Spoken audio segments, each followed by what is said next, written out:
Assalamualaikum Toffees, it's me Toff. Since you're here, how are you doing? Welcome back to my channel. Today I wanted to talk about some of the Islamic gatherings I have been to. I haven't gone to many such gatherings because I struggle to pay attention to lectures that aren't in some way interactive. I wanted to talk about two particular experiences and my criticism for such Islamic gatherings. Once I went about a year ago with some girls I knew. The hall that the organizers rented for the two lectures that day was good, and the lectures themselves were fantastic. I learned something from them. My criticism here was that they didn't keep any breaks for prayer. No one got up from their chairs during the lectures, which was strange since it was peak Zohar time. I wish I was strong enough to push against the organizers for my salah. All of them were pushing us to stay seated. Like, guys, what the hell? At the end of the event, the organizers themselves were scrambling for the prayers. They didn't have a proper place to pray. All they had were two prayer mats in a very cramped little room. Also, this is not as important, but they had stalls at the back of the hall. Knowing the organizers, it was probably for charity. They closed it up as soon as people got up as the event came to a close. Now I understand that organizing is hard. So many unpredictable, unpredictable things can happen and it's scary. However, being organizers of such a thing, people expect better planning and management. How do you plan everything else except proper salah, the most important thing? Either you find a way to work with a proper prayer stall break or try to avoid working at a time where it's likely people will skip prayer out of social pressure. Most people don't get up out of respect of the lecturers and listen to the organizers who told them to go sit down. This is not cool. Salah is more important than the lecture itself. My takeaway would be to create a break in the middle of the event and allow prayers to happen. The second thing I went to was a summer camp this vacation that my mother told me to go attend. I went 2 days for this. This is going to be a little heavy with criticism, and if I get emotional, bear with me. Firstly, not everybody has been blessed to be a teacher of religion, even if they are knowledgeable enough in the subject. For those who have been blessed, don't think that people listen to you because you might be an accountant or a doctor or anything like that. You are given that position by people who deemed you worthy to spread the information. People listen to Noman Ali Khan because he has an extensive history of studying the Quran in Islam. People listen to Raja Ziaul Haq because his experiences in life and Islam make it something valuable to listen to. I don't mean to discredit you. I want you to know that your knowledge about anything other than religion does not affect those who listen to you. People listen to you because you know religion. Don't confuse why you were given this position by people.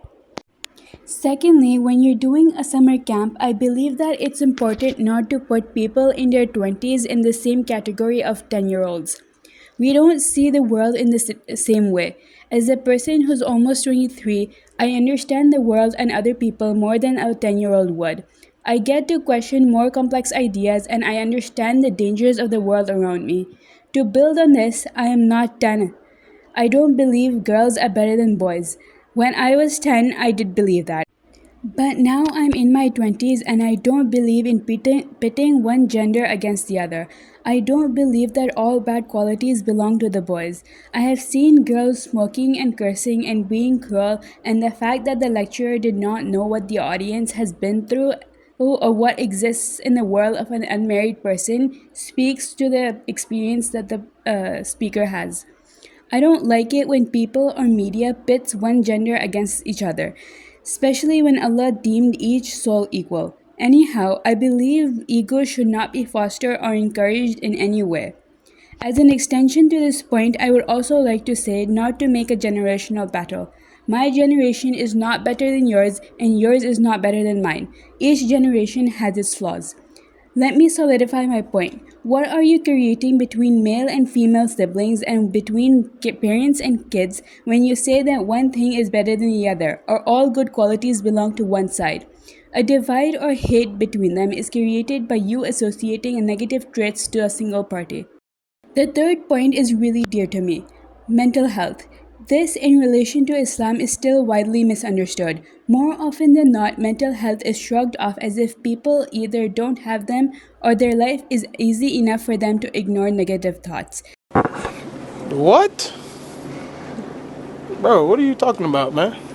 Things like suicide and self harm are not easy things to do. You need to be a really angry and frustrated person to go through with either one of these options. Something has to be festering in their minds for months to actually commit something like this.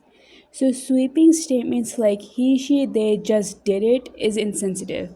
To build on this, in the lecture part of the camp, a point of discussion was we Eastern girls are not like those in the West, in that we don't have or are not prone to eating disorders, and we can easily chow down on 2 or 3 plates of food, gain weight, and be okay with that.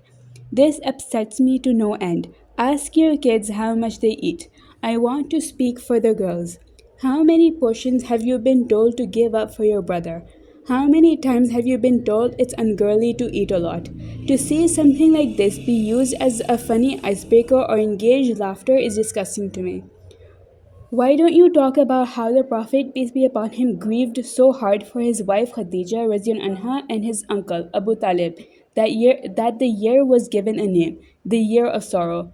Why don't you uh, talk about the Sahaba who had to leave their homes behind, where they grew up to a completely new place where they were utterly dependent on other people? One last thing to close out this section is that if you don't know what the disease looked like, don't describe what it looks like. Leave it at Prophet Isa healed those with leprosy and not add something like leprosy makes your skin look like that of a leopard's. In the end, being a teacher gives you immense power and influence like no other. People listen to you, people believe you, people need a sign from you. Try your best not to break those people and not to break their hopes in religion. One advice I would give to those in the position of teaching is that know your audience.